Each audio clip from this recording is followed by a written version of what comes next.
ಆಚೆಯಿಂದ ಈಚೆ ಮರಕ್ಕೆ ಆಡೋದಲ್ಲ, ಮೋಕ್ಷ ಹುಡುಕುತ್ತಾ ಹೊರಟವ ನಾನು. ಒಂದು ನುಡಿದಂತ ಸ್ಥಳ ಇದು, ಬಿಡುವೆನೆ ಈ ಸ್ಥಳವನ್ನು. ಮೋಕ್ಷ ಬೇಕು ಅಂತಾದ್ರೆ ಇಲ್ಲಿ ಯಾರೋ ಮನುಷ್ಯನ ದೇಹಕ್ಕೆ ಹೋಗ್ಬೇಕು. ಹೋಗುವ, ನೋಡ್ತೇನೆ.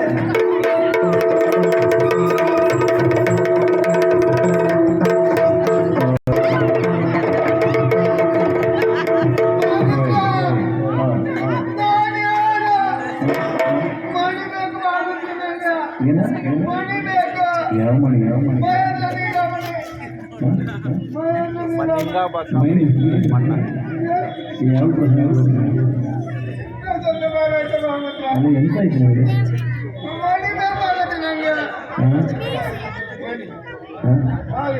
ಯಾವುದು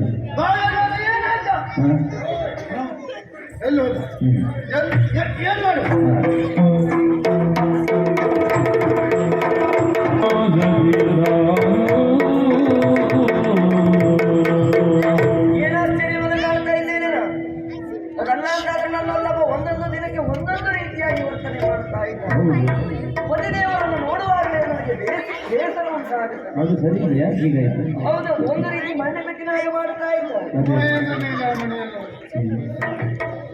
ಯಾವ ಯಾವ ಪ್ರಸಂಗಗಳ ನೆನಪಾಗುತ್ತದೋ ಅವರಿಗೇ ಗೊತ್ತಿಲ್ಲ. ಹೌದೌದು, ಮಹೇಂದ್ರ ನೀಲಮಣಿ ಹೋಗ್ತಾ ಇದ್ದಾರೆ. ಬಹುಶಃ ಹೀಗಿರಬಹುದು. ಆವತ್ತು ನನ್ನಲ್ಲಿ ಆಡಿದಂತಹ ಅವರೊಂದಿಗೆ ಅವರು ಆಡಿಕೊಂಡಂತಹ ಆ ನಾಗಮಣಿಯನ್ನ ಕಲ್ಲಲ್ಲಿ ಹೋಗುವುದಾದ್ರೆ ಏನಾದ್ರು ಪ್ರಯೋಜನ ಪಡಿಬಹುದು. ಏನೋ ದೇವರೇ ಮುನಿದು ಈ ರೀತಿಯಾಗಿ ವರ್ತನೆ ಮಾಡ್ತಿರಬಹುದಾ? ಏನೇ ಆಗಲಿ, ನಮಗೆ ಬಂದಿರುವಂತಹ ಕಷ್ಟವನ್ನು ನಾವು ಹೋಗಲಾಡಿಸಿಕೊಳ್ಳಬೇಕು ಅಂತ ಆದ್ರೆ ಮಣಿಕಲ್ಲು ಕ್ಷೇತ್ರಕ್ಕೆ ಹೋಗಬೇಕು. ಆ ದೇವರಲ್ಲಿ ನಮ್ಮ ಕಷ್ಟವನ್ನು ತೋಡಿಕೊಂಡಂತೆ ಹೌದು ಅಂತ ಆದ್ರೆ ಖಂಡಿತ ಪರಿಹಾರ ಆಗ್ತದೆ. ಮಣಿಕಲ್ಲಿಗೆ ಹೋಗುವ.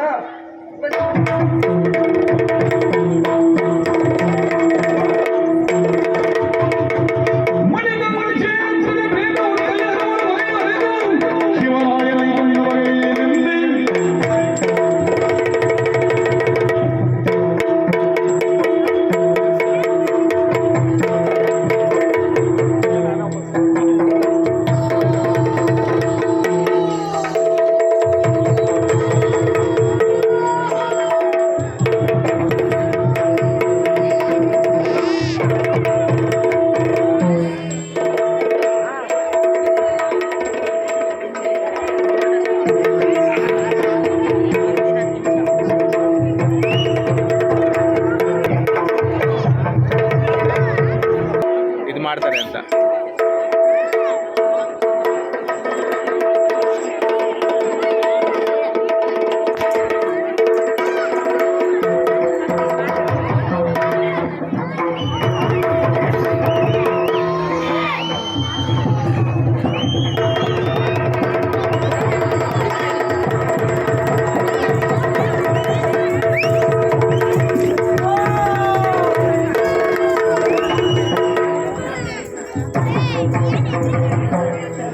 ಎಲ್ಲ ಉಡುಪಿ ಕಡೆ ಹೋಗ್ಬೇಕಂದ್ರೆ ಇಲ್ಲೇ ಸಿಗ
ಅದಲ್ಲಂತಾದ್ರೆ ಈ ಮಡಿಕಲ್ಲು ಕ್ಷೇತ್ರದಲ್ಲಿ ಶಿವರಾಯನಾಗಿ ನೆಲೆಯಾಗಿರುವಂತ ಕಾಲಕ್ಕೆ ಬೇತ ಒಂದು ದೇವಸ್ಥಾನದೊಳಗೆ ಪ್ರವೇಶವನ್ನು ಮಾಡುವುದಕ್ಕೆ ಒಬ್ಬ ಮಾನವನ ದೇಹವನ್ನು ಸೇರಿಕೊಂಡಿದೆ.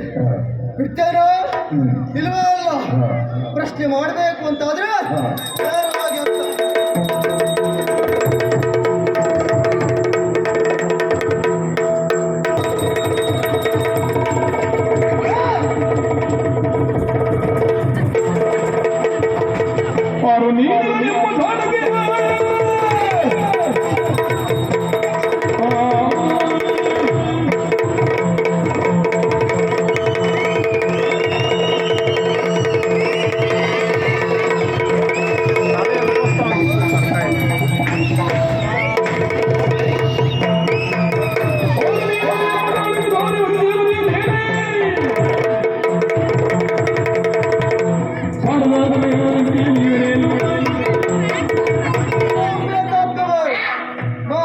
ಮಾನವನ ದೇಹವನ್ನು ಸೇರುವುದರ ಮೂಲಕವಾಗಿ ದೇವಸ್ಥಾನ ಒಳಗೆ ಪ್ರವೇಶ ಮಾಡ್ತಾ ಇದ್ದೀಯ.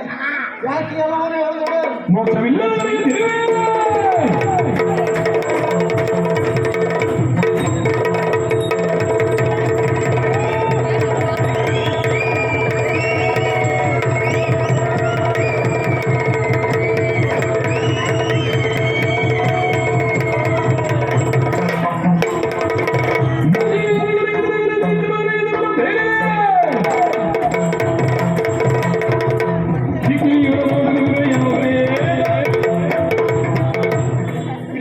ಮೋಕ್ಷಕ್ಕಾಗಿ ಬಂದವ. ಮೋಕ್ಷ ಸಿಕ್ಕಿದಂತಾದ್ರೆ ನಾನು ಇಲ್ಲಿ ನೆಲೆಸ್ತೇನೆ. ಅದಕ್ಕಾಗಿ ಮೋಕ್ಷಕ್ಕಾಗಿ ಬೇಡಿಕೊಡ್ತೀನಿ. ನಿನಗೆ ಮೋಕ್ಷ ಬೇಕು ಅಂತಾದ್ರೆ ಆವಾಗಲೂ ತಿರುಗ್ತಾ ಇದೆಯಲ್ಲ ಇಲ್ಲೆಲ್ಲ, ಅಲ್ಲಿ ಅದ್ರ ಮರ ಅಂತ ಹುಡ್ಕೊ, ಅಲ್ಲಿ ಹತ್ತಿ ಕೂತು ಹಾಗೆ ಕೊಡ್ಲಿಕ್ಕೆ ಆಗುದಿಲ್ಲ. ಹೋಗ್ತಿಲ್ವೋ? ಹೋಗುದಿಲ್ವಾ?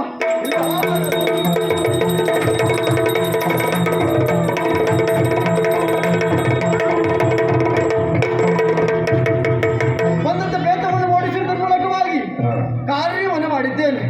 ಇನ್ನು ಏನು ಆಗ್ತಿರುವುದಾಗಿ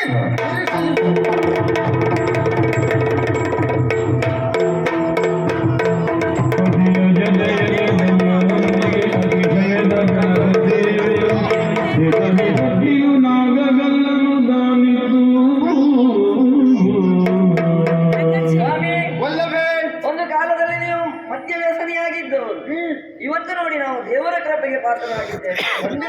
ಆವತ್ತು ಮಣಿಕಲ್ಲ ಕ್ಷೇತ್ರದಲ್ಲಿ ಒಂದು ತಾಯಿಯಲ್ಲಿ ನಾನೇ ಬೇಡಿಕೊಂಡದ್ದು, ಮಾನವನ ಕಷ್ಟವನ್ನು ಪರಿಹಾರ ಮಾಡಿದ್ದೆ ಹೌದು ಅಂತ ಆದ್ರೆ ತೊಟ್ಟಿಲು ಕಟ್ಟುವುದು, ಬೆಳಕಿನ ಸೇವೆಯೋ ಅಲ್ಲ, ನಾಗನಿಗೆ ಕಲ್ಲು ಹಾಕುತ್ತೇನೆ ಹೀಗೆ ಮನಸ್ಸಿನಲ್ಲಿ ಪ್ರಾರ್ಥನೆ ಮಾಡಿಕೊಂಡು ಹೋದವಳು ನಾನು. ಇವತ್ತು ನಮ್ಮ ಪಾಲಿನ ಕಷ್ಟವೆಲ್ಲ ದೂರವಾಗಿ ಹೋಗಿದೆ. ದೇವರ ಮಹಿಮೆ ಅಪಾರ ಎನ್ನುವುದು ಈಗ ತಿಳಿದ ಹಾಗಾಯಿತು. ಈಗಾಗಲೇ ಪರಿವರ್ತನೆಗೊಂಡವನು ನಾನಿದ್ದೇನೆ.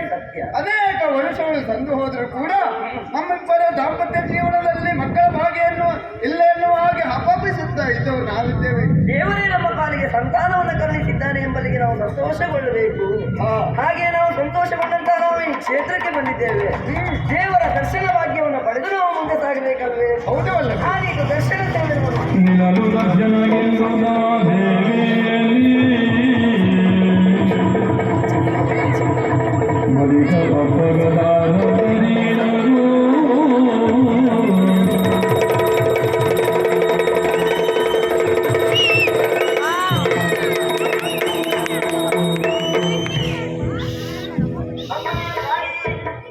ಪವಿತ್ರವಾದ ಪಾದಗಳಿಗೆ ವಂದಿಸಿ ಕೊಡುತ್ತಾ ಇದ್ದೇವೆ. ಕಷ್ಟಗಳನ್ನೇ ಸಾಗಿಸುತ್ತಾ ಬಂದವರು ನಾವು. ನಮ್ಮ ಪಾಲಿಗೆಂದು ಸುಖ ಎನ್ನುವುದು ಲಭಿಸಿದೆ. ನಿನ್ನಿಂದಲೇ ಇಷ್ಟೆಲ್ಲ ಆಗಿದೆ ಎನ್ನುವ ಕಾರಣಕ್ಕಾಗಿ ಸಂತೋಷಗೊಂಡವಲ್ಲ. ನಮ್ಮ ಜೀವನ ಪಾವನವಾಯಿತು ತಾಯಿ. ಯಾಕಾಗಿ ಮೈ ದರ್ಶನವನ್ನು ಮಾಡಿಕೊಂಡಿದ್ದೇವೆ? ಕಾರಣ ಉಂಟಲ್ಲ, ಈ ಹಿಂದೆ ನನ್ನ ಗಂಡ ಮದ್ಯ ವ್ಯಸನದಲ್ಲಿದ್ದವರು, ಅಲ್ಲ ಒಂದು ಕಾಲಕ್ಕೆ ಹುಚ್ಚರಾಗಿ ವರ್ತನೆ ಮಾಡಿಕೊಂಡವರು, ಮದುವೆಯಾಗಿ ವರ್ಷಗಳು ಕೆಲವೇ ಗತಿಸಿ ಹೋದರು. ಸಂತಾನ ಭಾಗ್ಯ ನಮ್ಮ ಪಾಲಿಗೆ ಆಗಲಿಲ್ಲ. ಹೀಗೆಲ್ಲ ನಮ್ಮ ಕಷ್ಟಗಳನ್ನು ನಿಮ್ಮ ಮುಂಭಾಗದಲ್ಲಿ ನಾವು ತೋಡಿಕೊಂಡ ಕಾರಣ ಎಲ್ಲವನ್ನು ಪರಿಹಾರ ಮಾಡಿದವರು ಎಲ್ಲರಿಗೆ ಸಂತೋಷಗೊಂಡವರು ಪ್ರಾಣಿದ್ದೇವೆ. ಮಗಳೇ, ಈ ರೀತಿಯಾಗಿ ನಿನ್ನ ಗಂಡ ಈ ರೀತಿಯಾಗಿ ವರ್ತಿಸುವುದಕ್ಕೆ ಕಾರಣ ಮತ್ತೆ ತಮ್ಮ ಅವನಿಗೆ ಈ ರೀತಿಯಾಗಿ ದೈವ ಎನ್ನುವುದು ಆಕರ್ಷಣೆಯಾಗಿದೆ ಎನ್ನುವ ಕಾರಣಕ್ಕಾಗಿ ಪ್ರೇತವನ್ನು ಮೈಪಟ್ಟುಕೊಂಡಿದ್ದೆ ಎನ್ನುವ ಕಾರಣಕ್ಕಾಗಿ ನನ್ನನ್ನು ಸಂದರ್ಶನ ಮಾಡಿಕೊಂಡಿದ್ದೀಯ. ಹೌದಮ್ಮ. ಮಗಳೇ, ಆತನ ಮೈಯಲ್ಲಿರುವಂತಹ ಪ್ರೇತ ಎನ್ನುವುದು ಹೋಗಲಾಡಿಸಬೇಕಂತಾದ್ರೆ ದೇವಸ್ಥಾನದ ಒಳಭಾಗದಲ್ಲಿ ಬರುವುದಕ್ಕೆ ನಿಷಿದ್ಧವಾಗಿದೆ. ನಮ್ಮ ಹೊರಗೆ ಇದ್ದಾರೆ, ಒಳಗೆ ಬರಲಿಕ್ಕೆ ಮನಸ್ಸು ಮಾಡುವುದಿಲ್ಲ. ಹೌದಾ? ಹಾಗಾದ್ರೆ ಆತ ಇಲ್ಲಿವರೆಗೆ ಬರುವುದು ಬೇಡ. ಆ ಪ್ರೇತವನ್ನೇ ಎಳೆದು ತರುತ್ತೇನೆ ಇಲ್ಲಿವರೆಗಾಗಿ, ನಾನಾಗಿ ಹೋಗುವುದಿಲ್ಲ. ನನ್ನ ಮಗ ಇದ್ದಾನೆ ಶಿವರಾಯ.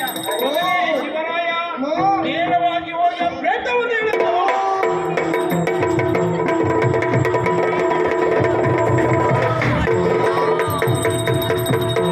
ಯಾರು ನೀನು? ಮೋಕ್ಷಕ್ಕಾಗಿ ಬಂದವ. ಮೋಕ್ಷಕ್ಕಾಗಿ ಬಂದಿದ್ದೀಯಾ? ಹೌದಾ? ನಿನಗೆ ಮೋಕ್ಷ ಬೇಕು, ಇಲ್ಲಿ ಇರಬಾರದು, ನೀನು ಹೊರಡಬೇಕು ಇಲ್ಲಿಂದ. ನಾನು ಕೊಡ್ತೇನೆ ಮೋಕ್ಷ ನಿನಗೆ.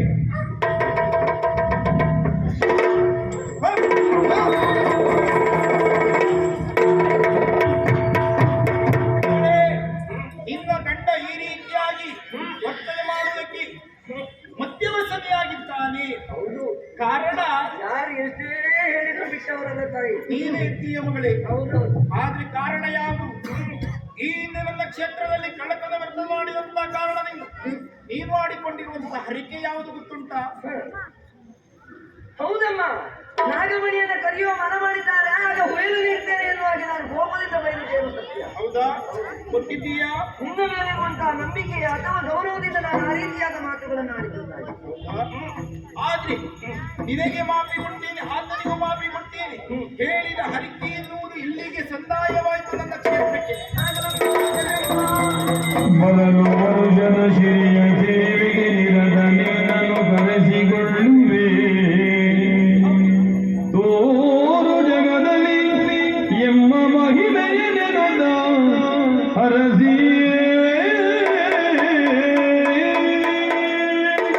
ಓ ತಾಯಿ, ಅಂತೂ ನಮ್ಮ ಕಷ್ಟಗಳೆಲ್ಲ ದೂರವಾಗಿ ಹೋಗಿದೆ, ಸುಖ ಎನ್ನುವುದು ಸನಿಹವಾಗಿದೆ. ಹಾಗಿದ್ರೆ ಮಣಿಕಲ್ಲು ಎನ್ನುವಂತ ಈ ಪುಣ್ಯಕ್ಷೇತ್ರದಲ್ಲಿ ನೀವು ನೆಲೆಯಾಗಿದ್ದೀರಿ.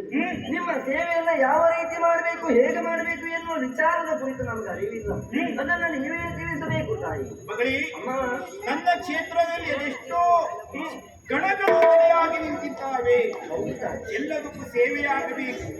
ಅಷ್ಟೇ ಅಲ್ಲ, ನನಗೆ ಪ್ರೀತ್ಯಾರ್ಥವಾದಂತಹ ಸೇವೆ ಹೂವಿನ ಪೂಜೆ, ರಂಗ ಪೂಜೆ. ಅಷ್ಟೇ ಅಲ್ಲ, ಪಾಯಸ ನೈವೇದ್ಯ ಸೇವೆ, ಹಾಲು ಪಾಯಸ ನೈವೇದ್ಯ ಸೇವೆ, ತುಲಾಭಾರ ಸೇವೆ. ಅಷ್ಟೇ ಅಲ್ಲ, ಇನ್ನು ತೊಟ್ಟಿಯನ್ನು ಕಟ್ಟುವ ಸೇವೆ ಎನ್ನುವುದುಂಟು. ಆ ಸೇವೆಯನ್ನು ಆಗಬೇಕು. ಇನ್ನು ನನಗೆ ಪ್ರೀತ್ಯಾರ್ಥವಾದಂತಹ ಸೇವೆ ಯಾವುದು ಕೇಳಿದ್ರೆ ಯಾವುದಮ್ಮ? ಬೆಳಕಿನ ಸೇವೆ ಆಗಬೇಕಂತಾದ್ರೆ ಯಾರೇ ಓರ್ವ ಭಕ್ತಾದಿಗಳೇ ಆಗಿರ್ಲಿ, ನನ್ನ ಕಷ್ಟದಲ್ಲಿ ಹೇಳಿಕೊಳ್ಳುವಂತಹ ಹರಿಕೆ ಅಥವಾ ಉದ್ಯೋಗದಲ್ಲಿ ನಷ್ಟ ಬಂದವರು, ಕಂಕಣವಾಗಿ ಕೂಡಿ ಬಾರದೇ ಇರುತ್ತವರು, ಸಂತಾನವಾಗದೇ ಇರುವವರು, ಅವರಿಗೆ ನನ್ನ ಬೆಳಕಿನ ಸೇವೆ ಅಂತ ಹೇಳಿದ್ದಿ. ನನ್ನ ಚಾರಿತ್ರ್ಯವನ್ನು ಯಕ್ಷಗಾನ ರೂಪಕವಾಗಿ ಆಡಿಸಿದ್ದವುದಂತಾದ್ರೆ ಅವರ ಇಷ್ಟಾರ್ಥಗಳನ್ನು ಈಡೇರಿಸಿ ಕಷ್ಟವನ್ನು ಹೋಗುತ್ತೇನೆ. ಆದರೂ ಇನ್ನು ನನ್ನ ಶಿವರಾಯ ನನ್ನ ಮಗನಿಗೆ ಬೇಕಾಗಿರುವಂತಹ ಸೇವೆ ಯಾವುದಮ್ಮ? ಅವನ ಬಾಯಲ್ಲೇ ಕೇಳಿ ಹೇಳ್ತಾನೆ. ಮಗಳೇ, ಇನ್ನು ಮುಂದಕ್ಕೆ ಈ ರೂಪದಲ್ಲಿ ನಾವು ಕಾಣಸಿಗುವುದಿಲ್ಲ. ಆ ಕಾರಣಕ್ಕಾಗಿ ಮಣಿಕಲ್ಲು ಕ್ಷೇತ್ರದಲ್ಲಿ ಬ್ರಹ್ಮ ಪೈತೃಕಳ ಗರಡಿಯಲ್ಲಿ ಶಿವರಾಯನಾಗಿ ಐಕ್ಯನಾಗ್ತೇನೆ, ಶಿವರಾಯನಾಗಿ ಐಕ್ಯನಾಗ್ತೇನೆ, ಶಿವರಾಯನಾಗಿ ಐಕ್ಯನಾಗ್ತೇನೆ. ಅಷ್ಟು ಮಾತ್ರವಲ್ಲ, ನನಗೆ ಪ್ರಿಯವಾದಂತ ಸೇವೆ ಕುರಿ ಮತ್ತು ಹಾಗೂ ಕೋಳಿಯನ್ನು ನನ್ನ ಪಾಲಿಗೆ ಕೊಟ್ಟದ್ದೇ ಹೌದಂತಾದ್ರೆ, ನನ್ನನ್ನು ನಂಬಿದ್ದದ್ದೇ ಹೌದಂತಾದ್ರೆ, ನಿಮ್ಮ ಪಾಲಿಗೆ ಬಂದಂತ ಕಷ್ಟವನ್ನ ನಾನು ದೂರೀಕರಿಸ್ತೇನೆ. ನಿಮಗೆ ಅದೇ ಸೇವೆಯನ್ನು ಮಾಡುತ್ತೇವೆ. ಮಗಳೇ, ನನ್ನ ಈ ಕ್ಷೇತ್ರದಲ್ಲಿ ರಕ್ತಹಾರಿ ದೈವಗಳು ಅದೆಷ್ಟೋ ಇದ್ದಾವೆ. ಆದ ಕಾರಣಕ್ಕಾಗಿ ರಕ್ತಹಾರಿಯ ದೈವಗಳನ್ನು ಬೇರೆ ಗುಡಿಯನ್ನು ಕಟ್ಟಿಸಬೇಕು.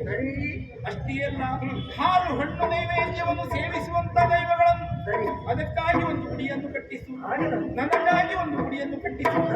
ಯಾರೇ ಆಗಿರಲಿ ನನ್ನ ಕ್ಷೇತ್ರಕ್ಕೆ ಬಂದಂತ ಭಕ್ತಾದಿಗಳು ಕಣ್ಣೀರಿಟ್ಟು ಬಂದಿದ್ದೆ ಹೌದಂತಾದ್ರೆ, ಅಮ್ಮ ನನ್ನನ್ನು ಕಾಪಾಡು ಎನ್ನುವ ಹಾಗೆ ಹೇಳಿಕೊಂಡಿದ್ದೆ ಹೌದಂತಾದ್ರೆ, ಅವರ ಕಷ್ಟವನ್ನು ಬಗೆಹರಿಸುವುದಕ್ಕಾಗಿ ನಾನೇ ಅವರ ಬೆಂಗಾವಲಿಗಾಗಿ ನಾನೇ ಹೋಗ್ತೇನೆ ಮಗಳು, ನಾನೇ ಹೋಗ್ತೇನೆ ಮಗಳೇ. ನಾನು ಸನ್ನಿಧಾನವನ್ನು ಸೇರಿಕೊಳ್ತೇನೆ.